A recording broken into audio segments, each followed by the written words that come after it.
शीतलहर, सरकार की नजर। इस हाड़ कपा देने वाली ठंड ने जनजीवन को अस्त-व्यस्त करके रखा हुआ है। पारा गिरा, हर तरफ कोहरा। उसी तरीके से अभी कुछ दिन जो शीतलहर है वो सबको परेशान करती रहेगी। और सर्द हवा, अलाव ही सहारा। कोहरे की मार, रुकी रफ्तार। यात्री परेशान, हर कोई हैरान। यात्रा यहां से स्टार्ट करने वाले हैं, साथ ही ट्रेन का इंतजार कर रहे हैं। ऐसे में लोगों ने अपील की है कि यहां पे एक रैन बसेरा स्थापित किया जाए। यूपी में शीतलहर, कोहरे की चादर। तो चलिए ठंड की खबरों से शुरुआत करते हैं। उत्तर भारत में कड़ाके की ठंड जारी है। दिल्ली, एनसीआर समेत पूरे यूपी के सभी जिलों में ठंड की मार लोगों पर बरस रही है। तस्वीरें आपको दिखा रहे हैं। 8 तस्वीरें आप देखिए अलग अलग जगह की। लोग कैसे परेशान हो रहे हैं, बढ़ती ठंड से अलाव का सहारा ले रहे हैं सड़कों पर लोग घरों से बाहर निकलने से भी बचते नजर आ रहे हैं। और देखिए कि किस तरह से बढ़ती ठंड के साथ साथ धुंध से भी लोग काफी ज्यादा परेशान हैं। आवाजाही में खासा दिक्कतों का सामना भी लोगों को करना पड़ रहा है।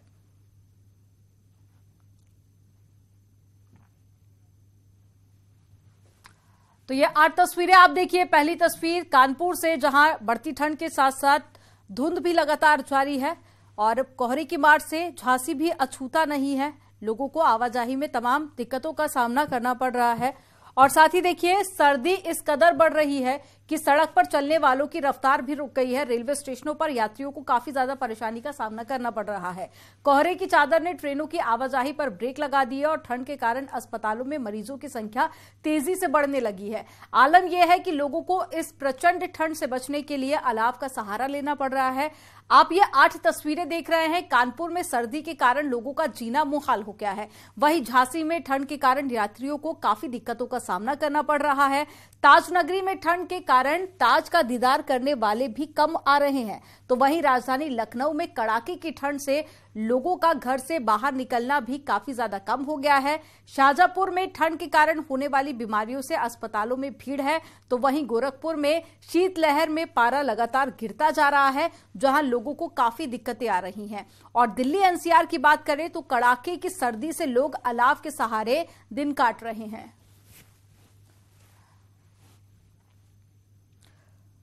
तो इस कड़ाके की ठंड से बचने के लिए वाराणसी पहुंचे मुख्यमंत्री योगी ने टाउन हॉल स्थित रैन बसेरे का भी निरीक्षण किया। इस दौरान में मुख्यमंत्री ने जरूरतमंदों को कंबल बांटे। आपको तस्वीरें दिखाते हैं जहां मुख्यमंत्री योगी आदित्यनाथ रैन बसेरे में पहुंचे थे, जहां उन्होंने कंबल वितरित किए और साथ ही जो लोग वहां पर मौजूद थे उनसे हालचाल भी जाना।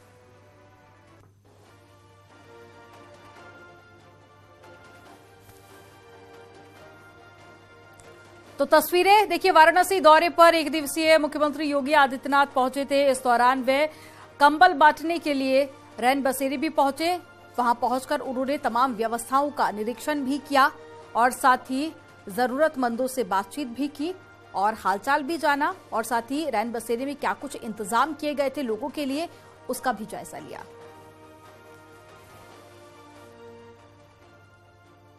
और चलिए बात कर लेते हैं कानपुर की। कानपुर में भी कड़ाके की ठंड पड़ रही है। कानपुर में न्यूनतम तारा 2 डिग्री सेल्सियस तक पहुंच गया है और ठंड से बचने के लिए लोग अलाव का सहारा ले रहे हैं। बहुत जरूरी होने पर ही लोग अपने घरों से बाहर निकल रहे हैं। हमारे संवाददाता अमित गंजू ने जायजा लिया। रिपोर्ट देखिए। व्यस्त करके रखा हुआ है। अगर हम बात करें कानपुर की तो कानपुर में पारा 2 डिग्री तक पहुंच चुका है। इस वक्त न्यूज 18 की टीम सुबह के वक्त कानपुर के नीचे चौराहे पर, जहां रोज आमतौर पर मॉर्निंग वॉकर्स दिखते थे और सुबह का वक्त है और देखिए कैसे सन्नाटा पसरा हुआ है। जहां तक कैमरे की नजर आ रही है कोहरा, ठंड, कोहरा और ठंड, यानी दूर दूर तक सन्नाटा पसरा है।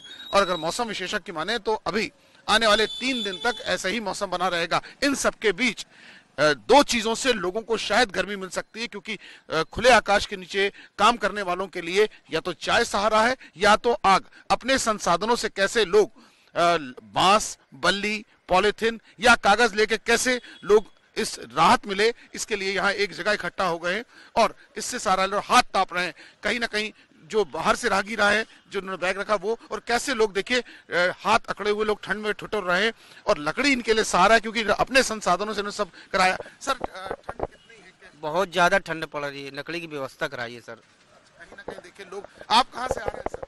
सर मैं आ रहा हूँ इलाहाबाद कौशाम्बी से। तो यहाँ हाँ ठंड है। हाँ अलाव देख के रुक गए। हाँ देखिए हाँ, ये देखिए ये भैया लकड़ी कहाँ से लाते हो? ये साहब काट कूट के इधर उधर से हलाते हैं साहब, वो गीली जलाते हैं।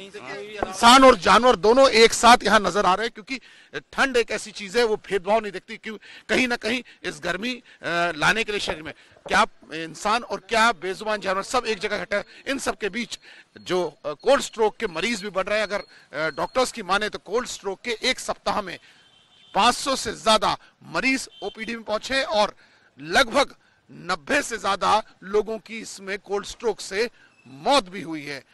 हालांकि डॉक्टर्स का एक कहना है कि मॉर्निंग वॉक अवॉइड करें और प्रिकॉशंस दें क्योंकि ये ठंड हृदय रोगी और सांस के रोगियों के लिए हानिकारक साबित हो रही। विजिलेंस आशीष पांडे के साथ अमित गंजू, न्यूज़ 18 कानपुर। तो वहीं दिल्ली में भी कड़ाके की ठंड पड़ रही है। ठंड से बचने के लिए लोग अलाव का सहारा ले रहे हैं। बहुत जरूरी होने पर ही लोग अपने घर से बाहर निकल रहे हैं। हमारी संवाददाता फराह खान ने जायजा लिया, देखिए। दिल्ली एनसीआर और तमाम राज्यों में जो ठंड का सितम है वो लगातार जारी है और उसी तरीके से कोहरा भी जो है वो देखने को मिल रहा है। देखिए किस तरीके से घने कोहरे की जो चादर है वो देखने को मिल रही है और आज जो है वो ऑरेंज अलर्ट जारी है ठंड को देखते हुए। देखिए 10 सालों में पहली बार मतलब तीसरी बार ये माना जा रहा है कि ठंड जो है वो इतना ज्यादा पड़ रही है और जनवरी इतनी सर्द हुई है। तो उसी को देखते हुए आज ऑरेंज अलर्ट जो है वो जारी किया गया है और कई राज्यों में जो है वो अभी इसी तरीके से शीतलहर की संभावना जो है वो बनी रहेगी। अगर मैं न्यूनतम तापमान की बात करूं तो कहीं ना कहीं 3 डिग्री के आसपास रहने की संभावना है। वहीं अधिकतम तापमान की बात करें तो 16 डिग्री के आसपास रहेगा। तो इसी तरीके से अभी कुछ दिन जो शीतलहर है वो सबको परेशान करती रहेगी। और जैसे हम आपको रोड्स दिखा रहे थे तो विजिबिलिटी कम है, लोग उस तरीके से घर से निकल नहीं रहे हैं और साफ तौर पर जिस तरीके से ऑरेंज अलर्ट जारी किया गया है तो लोगों को पूरी तैयारी से निकलना है। तो लोगों को अब ठंड से बचना भी है। तो इसी तरीके से अभी कुछ दिन ठंड बनी रहेगी और फिर धीरे धीरे जो है वो तापमान में सुधार आएगा। लेकिन अभी कुछ दिन इसी तरीके से ठंड जो है वो परेशान करती रहेगी। कैमरामैन रविंदर के साथ फराह खान, न्यूज़ 18 दिल्ली। चलिए अब आगे बढ़ते हैं, बात करते हैं देवरिया की, जहां भीषण ठंड का कहर जारी है जिसमें आम जनजीवन पूरी तरह से प्रभावित हुआ है। लेकिन सबसे खराब हालत देवरिया सदर रेलवे स्टेशन परिसर का है, जहां पर रेलवे प्रशासन हाथ कपा देने वाली ठंड में यात्रियों का कोई भी सुध नहीं ले रहा है। स्टेशन परिसर में ना तो यात्रियों के लिए अलाव की व्यवस्था की गई और ना ही रैन बसेरे बनाए गए हैं। ऐसे में यात्री फर्श पर सोने को मजबूर है। बहुत से यात्री खुले आसमान के नीचे रहकर किसी तरह से रात गुजार रहे हैं।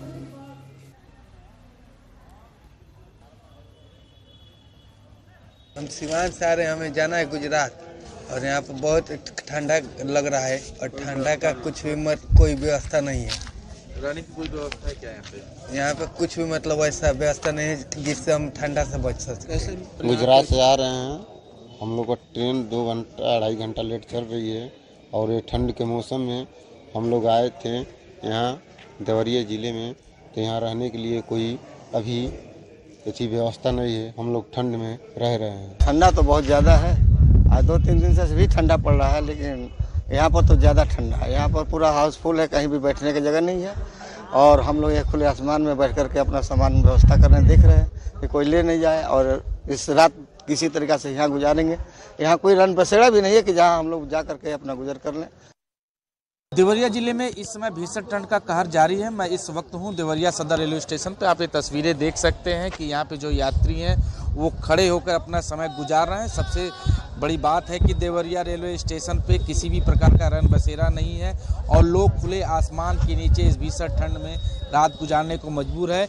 यहाँ तक कि यहाँ पे जो अलाव की व्यवस्था भी नहीं की गई। आप मेरे पीछे देख सकते हैं यहाँ के लोग जो है खुले आसमान के नीचे बैठे हुए हैं और अपनी यात्रा यहाँ से स्टार्ट करने वाले हैं, साथ ही ट्रेन का इंतजार कर रहे हैं। ऐसे में लोगों ने अपील की है कि यहाँ पे एक रैन बसेरा स्थापित किया जाए ताकि यात्रियों को बेहतर सुविधा मिल सके। देवरिया से न्यूज़ 18 के लिए उमाशंकर भट्ट। तो वहीं झांसी रेलवे स्टेशन पर भी यात्रियों के लिए कुछ खास इंतजाम नहीं किए गए। यहाँ 2 तरह के वेटिंग रूम है। पहला वेटिंग रूम काफी ज्यादा महंगा है, यहाँ यात्रियों को 118 रुपए प्रति घंटे के हिसाब से किराया देना होता है। दूसरे वेटिंग रूम में यात्रियों की भीड़ ज्यादा हो जाती है, बैठने तक के लिए जगह नहीं बचती। ऐसे में गरीब रेल यात्रियों के पास में खुले आसमान के नीचे रात बिताने के अलावा कोई भी विकल्प नहीं है।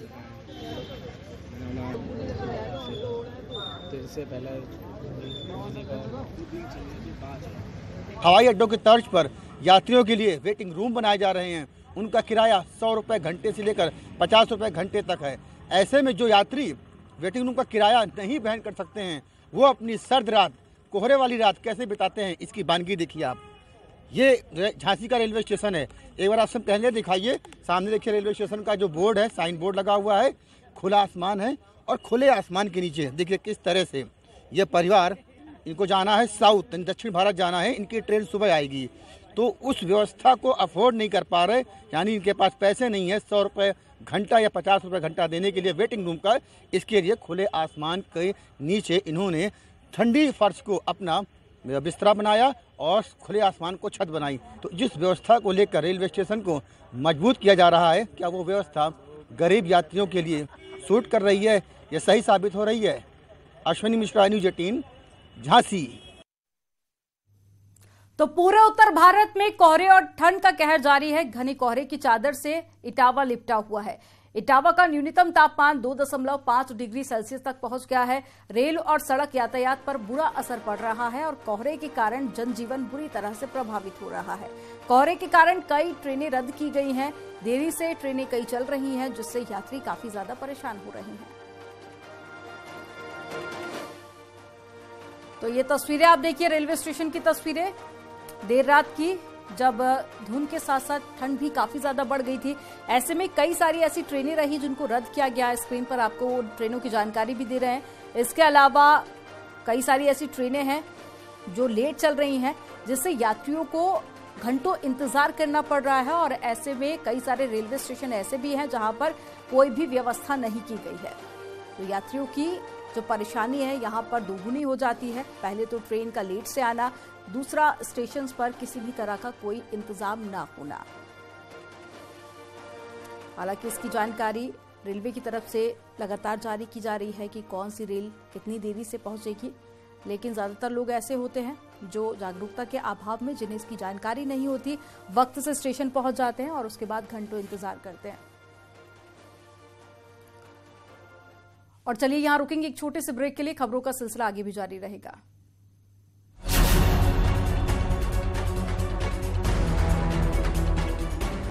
मोड़ की घटना, रामप्यारी कन्या इंटर कॉलेज की हैं छात्राएं। हादसे के बाद कार चालक कार छोड़कर फरार।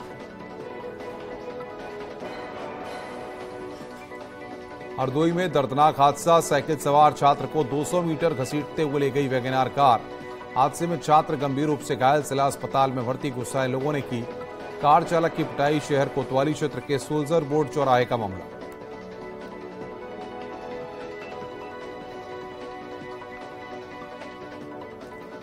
हरदोई में सीतापुर रोड पर पेड़ से टकराकर खाई में गिरी बेकाबू कार। हादसे में कार सवार एक युवक की मौके पर ही मौत, 3 अन्य साथी घायल, 2 जिला अस्पताल में भर्ती, एक लखनऊ मेडिकल कॉलेज रेफर। टंडियावा कोतवाली इलाके में टोली पुल के पास हादसा।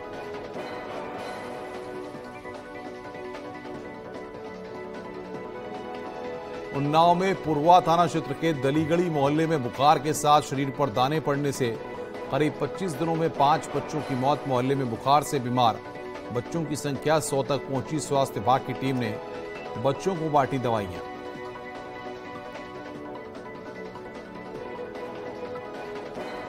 सोनभद्र के 2 पीजी कॉलेजों में छात्र संघ चुनाव की घोषणा के साथ ही आचार संहिता लागू।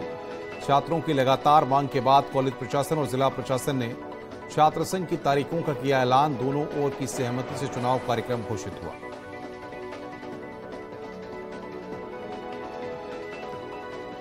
सिद्धार्थनगर में डुबरियागंज विकासखंड के कंचनपुर गांव में चौपाल का आयोजन किया गया। डीएम संजीव रंजन ने की चौपाल की अध्यक्षता। बस्ती मंडलायुक्त योगेश्वर राम मिश्रा बतौर मुख्य अतिथि शामिल हुए। जनता की सुनी समस्याएं।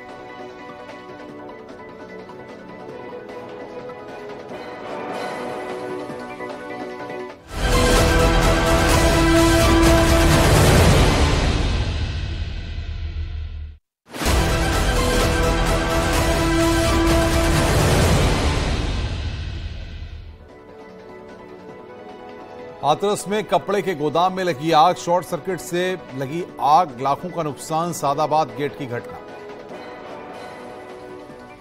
बागपत में आग लगने से लाखों का नुकसान, हजारों कुंटल पराली जली। बेचने के लिए इकट्ठा की गई थी पराली। बड़ौद के कांशीराम कॉलोनी के पास लगी आग।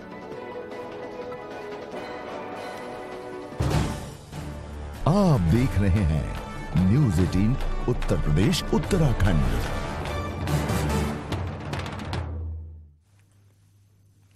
और अब खबर गाजीपुर से है, जहां पर अंत्योदय कार्ड रद्द होने से ग्रामीण महिलाएं परेशान हैं। और मामला सदर तहसील के बघूल गांव का है, जहां पर गांव में 42 अंत्योदय राशन कार्ड निरस्त हुए। इसके बाद ग्रामीणों ने मामले की शिकायत जिला प्रशासन से की। शिकायत के बाद प्रशासन ने मामले की जांच के निर्देश जारी कर दिए हैं।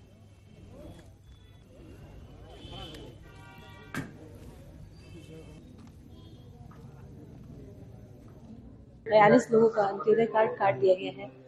मौके पर सप्लाई इंस्पेक्टर उपस्थित थे, उनसे वार्ता की गई तो उन्होंने बताया कि खुली बैठक करके प्रॉपर जांच करके ये नाम काटे गए हैं। लेकिन क्योंकि उनकी शिकायत है और उस शिकायत के आधार पर हमने फिर से टीम बनाई है। फिर से इसकी जांच होगी और खुली बैठक में निर्धारित किया जाएगी कि वास्तव में पात्र लोगों के कार्ड कटे हैं या अपात्र लोगों के कटे हैं।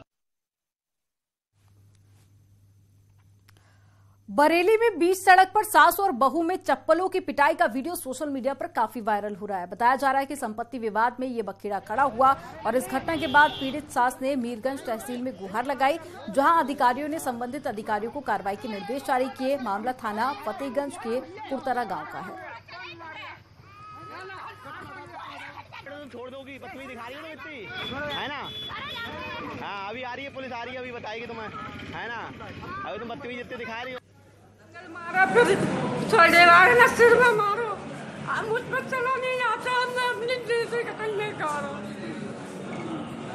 तो बहुत मारा, मुझसे चला नहीं आता। मेरे सारे संपत्ति छीन ली है। आप क्या चाहती हैं? अब मैं चाहती हूँ मेरी संपत्ति मुझे मिलना चाहिए। मेरे ख्याल से खाली करते हैं।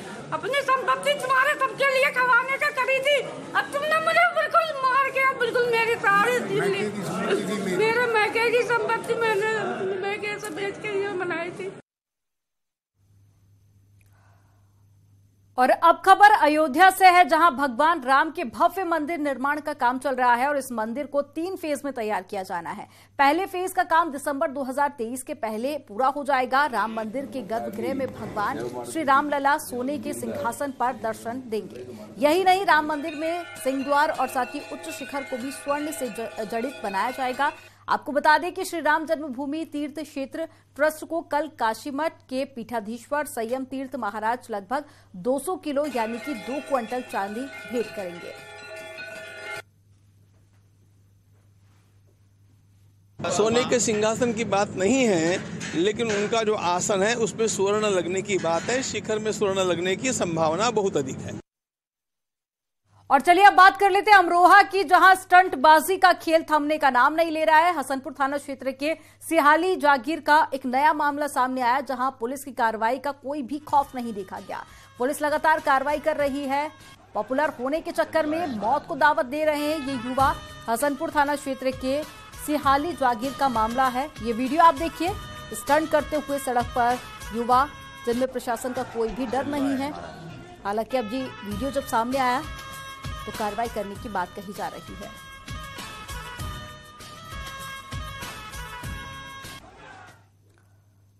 और सहारनपुर में तेंदुए से लोग काफी ज्यादा परेशान हैं और रेंज में छोड़ा गया तेंदुआ काफी ज्यादा लोगों को परेशान कर रहा था, जिसके बाद में रेस्क्यू किया गया टीम की तरफ से।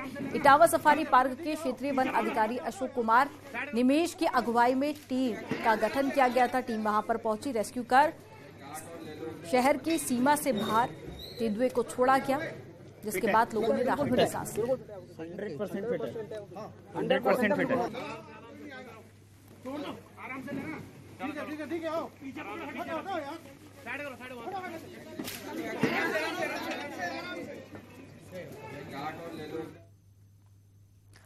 मेरठ में हरियाणवी सिंगर और अभिनेता रोहित साहू पर रॉटविलर डॉगी ने हमला कर दिया। कॉलोनी के बाहर अपने कुत्ते को घुमा रहे रोहित पर अचानक से कुत्ते झूम रहे थे और उसके बाद में हमला किया। मामला मेरठ के थाना कंकरखेड़ा क्षेत्र के गायत्री ग्रीन कॉलोनी का है, जहां पर रोहित साहू रहते हैं। आपको बता दें कि रोहित साहू ने कई हरियाणवी एल्बम और साथ ही फिल्मों में काम किया है।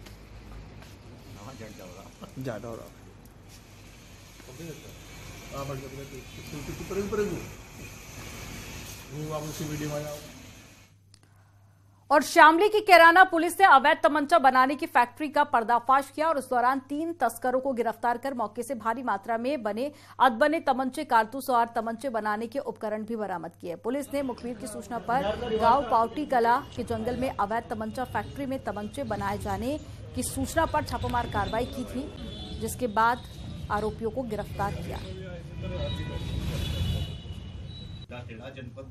जो पुलिस को सफलता मिली है, इसमें टोटल 12 तमंचे, जिसमें 11 तमंचे 315 बोर के और 1 तमंचा 12 बोर के, और इसके अलावा कुछ अधबने तमंचे और उसके अलावा आपके 4 खोखा और 3 खोखा जिंदा कारतूस और उपकरण, जिसमें हथौड़ा, पेचकस और बाकी के अन्य उपकरण जिससे ये असलहे बनाए जाते हैं, ये पुलिस को पकड़ने में सफलता मिली हुई है। और चलिए रुक कर लेते एक बड़ी खबर का, जो वाराणसी से मिल रही है। सीएम योगी के कार्यक्रम में बदलाव हुआ, खराब मौसम की वजह से कार्यक्रम में बदलाव किया गया है। एयरपोर्ट में वापस लौटे हैं मुख्यमंत्री योगी आदित्यनाथ। खराब मौसम के कारण उड़ान भरने में दिक्कत हो रही थी विमान को, और आज काशी में रात्रि विश्राम करेंगे मुख्यमंत्री योगी आदित्यनाथ। अब कल सुबह लखनऊ जाएंगे सीएम योगी। देखिए, आज शाम को ही लखनऊ जाने का कार्यक्रम था, जिसके बाद में अब खराब मौसम की वजह से उड़ान में दिक्कत आ रही है, जिसके चलते आज वाराणसी में ही रात्रि विश्राम करेंगे मुख्यमंत्री योगी आदित्यनाथ।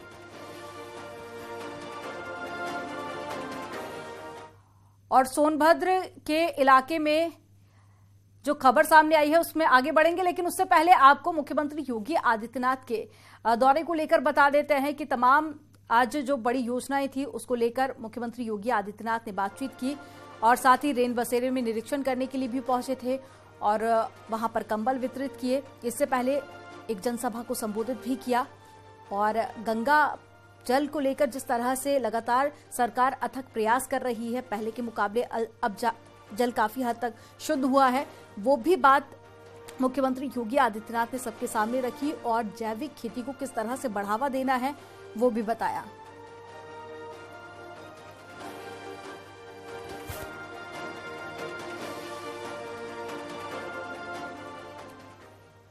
और सोनभद्र के आदिवासी इलाके में सामुदायिक स्वास्थ्य केंद्र वृद्धि पर गर्भवती महिला को चटनी रोटी खिलाने के मामले में एक्शन लिया गया। न्यूज 18 की खबर चलने के बाद में जिला प्रशासन ने जांच के आदेश दिए हैं। अब बीजेपी नेताओं ने भी जांच कर स्वास्थ्य मंत्री को अपनी रिपोर्ट सौंपने की बात कही है। तो वहीं सीएचसी इंचार्ज के मुताबिक ठेकेदार को कारण बताओ नोटिस जारी किया गया।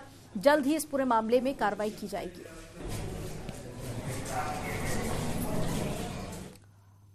और चलिए यहाँ रुकेंगे एक और छोटे से ब्रेक के लिए। खबरों का सिलसिला